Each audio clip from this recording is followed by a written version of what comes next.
여러분, 혹시 지금 내 휴대폰 주소록에 친구가 몇 명이나 등록되어 있는지 세어보고 계신가요?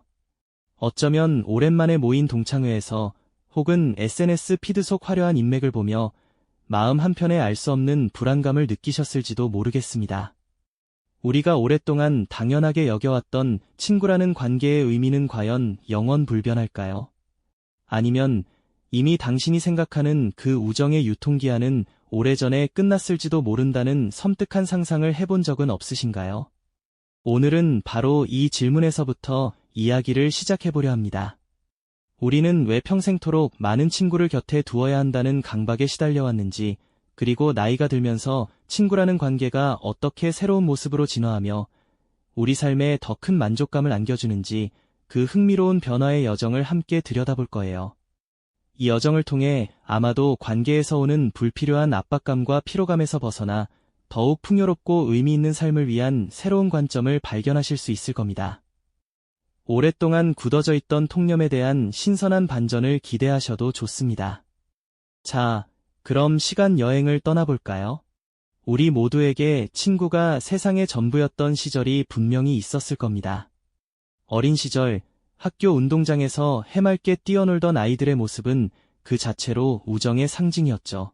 335 모여 귀옛말을 속삭이던 10대들의 비밀스러운 눈빛 속에는 그들만의 끈끈한 유대감이 가득했습니다. 친구의 수가 곧 나의 인기와 영향력을 가늠하는 척도처럼 느껴지던 때도 있었을 거예요. 많은 친구들과 함께 시간을 보내는 것이 너무나 당연하고 또 필수적인 사회생활의 일부라고 여겨지던 시기였으니까요. 대학 시절에는 또 어땠나요? 왁자지껄한 MT에서 밤새도록 웃고 떠들며 추억을 쌓고 술잔을 기울이며 미래에 대한 뜨거운 꿈을 나누던 청년들의 모습은 지금 생각해도 가슴 뭉클한 향수를 불러일으킵니다. 그때는 그저 옆자리에 앉은 친구들과 함께하는 모든 순간이 소중했고 그 관계가 영원할 것이라는 막연한 믿음이 있었죠. 친구들과의 관계 속에서 우리는 자신의 정체성을 찾아가고 세상과 소통하는 법을 배웠습니다. 때로는 외로움을 피하기 위해 혹은 혹시라도 무리해서 뒤처질까 봐 애써 노력하며 관계를 유지하려 했던 경험도 있으실 겁니다. 스마트폰 속 수많은 친구 목록을 보며 뿌듯함을 느끼거나 SNS에서 다른 사람들의 화려하고 빈틈없는 친구 관계를 보며 은근히 부러워했던 적도 있을 거예요. 이처럼 어린 시절부터 청년기까지 친구는 우리 삶의 중심이자 나의 존재를 증명하는 중요한 부분처럼 여겨졌습니다. 친구를 잃을까봐 불안해하고 친구들 사이에서 소외될까 봐 노심초사하며 관계에 매달리던 시간들도 분명히 있었을 겁니다. 그때의 우리는 친구가 많을수록 더 행복하고 더 성공적인 삶을 살 수 있다고 믿어 의심치 않았으니까요. 어쩌면 이러한 믿음은 우리 사회가 오랫동안 심어준 강력한 메시지였을지도 모릅니다. 하지만 과연 그 믿음이 오늘날 우리의 삶에도 여전히 유효할까요? 이제 우리는 한때 세상의 전부였던 친구 관계가 어떻게 변화의 물결을 맞이하게 되는지 그 미묘한 순간들을 찬찬히 살펴볼 때가 온 것 같습니다. 그 변화의 물결은 우리 삶의 각 단계마다 예상치 못한 방식으로 찾아오곤 하죠. 학창시절의 끝자락에서 우리는 저마다 다른 대학으로 흩어지고 사회의 첫발을 내디디며 새로운 환경에 적응해야 했습니다. 그때부터였을까요? 매일같이 붙어 다니던 친구들과의 거리가 조금씩 벌어지기 시작한 것은요. 물리적인 거리뿐 아니라 각자의 삶이 바빠지면서 마음의 거리도 점차 멀어졌을 겁니다. 취업과 결혼, 육아라는 거대한 파도 앞에서 친구 관계는 더 이상 삶의 최우선 순위가 아니게 되는 순간을 맞이합니다. 주말마다 친구들과 어울려 밤새도록 이야기꽃을 피우던 시간은 이제 배우자나 아이들과의 소중한 시간으로 채워지게 되죠. 예전에는 당연했던 친구들과의 만남이 이제는 달력에 빨간 펜으로 동그라미를 쳐가며 겨우 시간을 내야 하는 특별한 일이 되어버리는 겁니다. 어떤 분들은 이런 변화 앞에서 깊은 상실감을 느끼실지도 모르겠습니다. 내가 뭘 잘못한 걸까? 친구들이 변한 걸까? 아니면 내가 변한 걸까? 하는 질문들이 머릿속을 맴돌기도 하죠. 한때는 세상의 전부였던 친구들과의 관계가 마치 낡은 옷처럼 삐걱거리기 시작하면 우리는 혼란스러움과 함께 알 수 없는 외로움을 느끼게 됩니다. 주변에는 여전히 많은 사람이 있는 것 같은데 정작 내 마음을 터놓을 곳은 없다는 공허함이랄까요. 이러한 변화 속에서 우리는 한 가지 중요한 사실을 깨닫게 됩니다. 바로 모든 관계에는 에너지가 필요하다는 점이죠. 마치 자동차에 연료를 넣듯 친구 관계 역시 꾸준한 관심과 노력을 기울여야 유지될 수 있습니다. 하지만 한정된 시간과 에너지 속에서 우리는 모든 친구에게 똑같은 양의 연료를 공급할 수는 없습니다. 자연스럽게 어떤 관계는 희미해지고 어떤 관계는 더 깊어지게 되는 과정을 겪게 되는 거죠. 특히 중년의 문턱에 들어서면서 우리는 관계에 대한 피로감을 더욱 크게 느낄 때가 많습니다. 단순히 얼굴을 마주하고 안부를 묻는 것을 넘어 서로의 삶에 깊이 공감하고 지지해주는 진정한 연결을 갈망하게 되면서 피상적인 관계들은 마치 짐처럼 느껴지기 시작하는 겁니다. 과거에는 친구는 많을수록 좋다는 단순한 공식이 통했지만 이제는 그 공식이 더 이상 우리의 마음을 채워주지 못한다는 것을 어렴풋이 느끼게 되는 시기인 거죠. 이는 결코 우리가 친구가 필요 없다고 단정 짓는 것이 아닙니다. 오히려 우리 내면에서 진정한 관계에 대한 갈증이 더욱 커지고 있다는 증거일지도 모릅니다. 겉으로만 번지르르한 관계의 껍데기를 벗겨내고 정말로 내 삶의 의미와 기쁨을 더해줄 수 있는 사람들과의 연결을 찾기 시작하는 미묘한 변화의 시점인 거죠. 어쩌면 우리는 비로소 양보다는 질의 가치에 눈을 뜨기 시작하는 것일지도 모릅니다. 그렇게 우리의 친구 관계는 단순히 숫자를 세는 것을 넘어 복잡하고 다층적인 의미를 지니게 됩니다. 학창 시절의 순수했던 우정은 시간의 흐름 속에서 다양한 형태로 진화하며 때로는 옅어지고 때로는 더욱 견고해지기도 하죠. 이 과정에서 우리는 자신에게 진정으로 중요한 것이 무엇인지, 그리고 어떤 관계가 내 삶에 긍정적인 영향을 미치는지 다시 한번 깊이 생각하게 됩니다. 한때는 당연했던 수많은 연결이 이제는 오히려 부담으로 다가오는 순간도 있습니다. 끊임없이 울리는 알림음, 형식적인 모임, 그리고 억지로 맞춰야 하는 대화 속에서 우리는 진정한 나 자신을 잃어가는 듯한 기분을 느낄 때도 있을 겁니다. 이러한 감정들은 우리에게 관계의 재편이라는 새로운 과제를 던져주고 있는 것이죠. 친구의 의미를 다시 정의하고 나에게 맞는 사회적 연결의 방식을 찾아가는 여정의 시작인 셈입니다. 네, 친구의 의미를 다시 정의하고 나에게 맞는 사회적 연결의 방식을 찾아가는 여정의 시작인 셈입니다. 이러한 깨달음은 종종 우리 삶의 중반부에 찾아와 오랫동안 당연하게 여겼던 관계의 풍경을 완전히 뒤바꾸어 놓기도 하죠. 우리는 마치 낡은 지도를 펼쳐놓고 이제는 정말 나에게 필요한 길은 어디일까 하고 다시금 고심하는 순간을 맞이하게 되는 겁니다. 어린 시절부터 청년기에 이르기까지 우리는 친구가 많아야 한다는 무언의 압박감 속에서 살아왔습니다.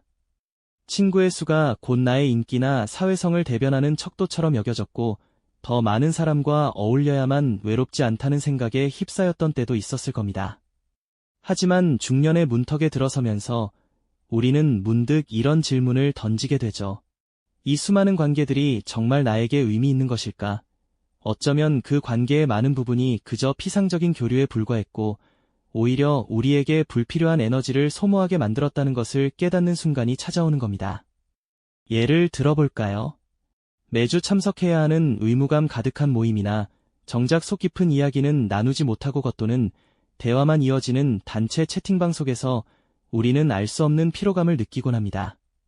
마치 어깨에 짊어진 무거운 짐처럼 관계를 유지해야 한다는 강박이 우리의 일상을 짓누르는 듯한 기분 말이죠.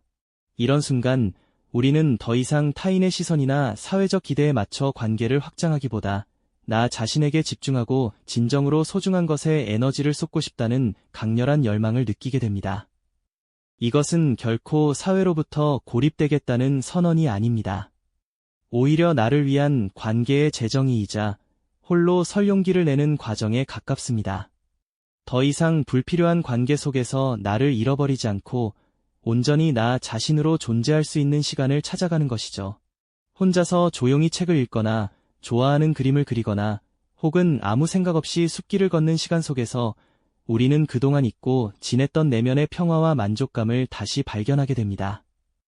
이 순간만큼은 타인의 평가나 시선에서 완전히 자유로워지는 느낌을 받게 되죠. 이러한 변화는 우리에게 놀라운 해방감을 안겨줍니다. 굳이 애써 맞춰주지 않아도 되는 편안함, 억지로 웃지 않아도 되는 솔직함, 그리고 때로는 침묵 속에서도 깊은 교감을 나눌 수 있는 진정한 관계의 소중함을 깨닫게 되는 겁니다. 어쩌면 배우자나 오랜 시간을 함께한 한두 명의 친구, 혹은 가족과의 대화가 그 어떤 수많은 모임보다도 훨씬 더 깊고 풍요로운 의미로 다가올 수도 있을 겁니다. 관계의 양이 아닌 질이 중요해지는 순간인 거죠. 우리는 이제 홀로 있는 시간을 외로움이 아닌 성장의 기회로 받아들이게 됩니다. 혼자서 사색하고 나 자신을 돌아보고 오롯이 나에게 집중하는 시간을 통해 우리는 더욱 단단하고 견고한 내면을 가꾸어 나갈 수 있게 되는 것이죠. 마치 텅 빈 도화지에 나만의 색깔을 채워넣듯 그동안 다른 관계를 위해 썼던 에너지를 나 자신을 위해 투자하며 삶의 균형을 찾아가는 겁니다. 이러한 과정을 통해 우리는 비로소 타인의 시선에서 벗어나 나만의 속도와 방식으로 삶을 살아갈 수 있는 고요한 확신을 얻게 됩니다. 불필요한 관계에서 오는 피로감으로부터 완전히 벗어나 홀가분함과 함께 찾아오는 이 평온함이야말로 중년 이후 우리에게 주어지는 가장 큰 선물 중 하나일 겁니다. 이러한 평온함 속에서 우리는 관계에 대한 새로운 시야를 갖게 됩니다. 더 이상 친구라는 전통적인 울타리에 갇히지 않고 삶의 만족도를 높여줄 다양한 형태의 연결을 찾아 나서게 되는 것이죠. 마치 잘 가꾼 정원에 여러 종류의 꽃을 심듯 우리에게 필요한 사회적 연결망을 스스로 디자인해 나가는 겁니다. 이는 결코 세상과의 단절을 의미하지 않습니다. 오히려 훨씬 더 넓고 다채로운 방식으로 세상과 소통하며 내면의 필요에 부합하는 의미 있는 관계들을 새롭게 엮어가는 과정이라 할 수 있겠죠. 이제 우리는 같은 취미를 공유하는 사람들과 느슨하지만 깊이 있는 유대감을 형성하기도 합니다. 예를 들어 주말마다 산을 오르며 자연을 만끽하는 등산 동호회에 참여해보세요. 정상에서 함께 땀 흘리고 풍경을 감상하며 나누는 대화는 굳이 개인사를 시시콜콜 이야기하지 않아도 충분한 공감과 즐거움을 선사해주지 않던가요? 그림을 배우는 강좌에서 새로운 영감을 얻거나 독서 모임에서 지적인 대화를 나누며 세상에 대한 시야를 넓히는 경험 역시 마찬가지일 겁니다. 이러한 모임들은 오직 특정 목적과 관심사를 중심으로 모였기에 불필요한 감정 소모 없이 순수한 즐거움과 배움에 집중할 수 있다는 장점이 있습니다. 또한 우리는 온라인 커뮤니티 속에서 새로운 연결의 가능성을 발견하기도 합니다. 특정 주제에 대한 깊이 있는 정보나 조언을 얻고 같은 고민을 가진 이들과 익명으로 솔직한 이야기를 나누면서 깊은 위로와 소속감을 느끼게 되는 것이죠. 물리적인 제약 없이 언제든 어디서든 연결될 수 있는 이러한 느슨한 연대는 현대인의 삶에 없어서는 안 될 중요한 부분이 되었을 겁니다. 이웃과 함께 동네 환경 미화에 참여하거나 봉사활동을 통해 사회에 기여하며 얻는 만족감 또한 빼놓을 수 없겠죠. 타인을 돕는 과정에서 느끼는 뿌듯함과 보람은 어떤 관계보다도 긍정적이고 의미 있는 연결로 다가오곤 하니까요. 무엇보다 중년 이후 배우자와의 관계는 더욱 깊고 단단해질 수 있습니다. 젊은 시절 함께 겪었던 수많은 희로애락의 시간이 쌓여 이제는 눈빛만 봐도 서로의 마음을 읽어낼 수 있는 진정한 동반자가 되는 것이죠. 말없이 함께 걷는 산책길에서도 따뜻한 차 한 잔을 나누는 저녁 시간에도 그 어떤 수많은 대화보다 깊은 교감과 안정감을 느낄 수 있을 겁니다. 자녀들과는 새로운 관계를 정립하며 때로는 손주들과 교감하는 과정에서 예상치 못한 기쁨과 활력을 얻기도 합니다. 한 세대를 넘어 이어지는 따뜻한 유대감은 우리 삶에 풍요로운 의미를 더해주겠죠. 이처럼 친구라는 하나의 범주에 얽매이지 않고 우리 삶의 필요와 가치관에 따라 다양한 연결 방식을 선택하고 재구성하는 것이야말로 중년 이후 우리가 누릴 수 있는 진정한 지혜가 아닐까요? 더 이상 관계의 양에 연연하지 않고 내면의 목소리에 귀 기울여 스스로에게 진정으로 필요한 연결을 찾아 나설 때 우리는 비로소 삶의 진정한 주인이 될 수 있습니다. 타인의 시선이나 사회적 통념이라는 굴레에서 벗어나 자신의 속도와 방식으로 삶을 채워나가는 중년의 모습은 그 자체로 여유와 깊이가 느껴지는 참으로 아름다운 풍경이 아닐 수 없습니다. 이러한 변화는 고립과는 거리가 먼 훨씬 더 풍요롭고 개인화된 사회적 연결을 의미합니다. 친구가 필요 없다는 말은 더 이상 단절이나 외로움의 신호가 아닙니다. 그것은 오히려 당신의 관계 기준이 한층 더 성숙하고 진화했다는 증거이며, 이제 타인의 기대를 넘어 당신의 내면이 이끄는 대로 풍요로운 연결을 선택할 때, 비로소 진정한 자유를 얻는다는 메시지가 담겨 있는 거죠. 우리 삶의 만족도는 타인의 수많은 평가가 아닌 오롯이 나 자신과의 깊은 대화 속에서 찾아지는 것이니까요. 이 영상이 도움이 되셨다면 좋아요와 구독 부탁드립니다. 여러분의 응원이 제게 큰 힘이 됩니다. 다음 영상에서도 더 유용한 정보를 공유하겠습니다. 감사합니다.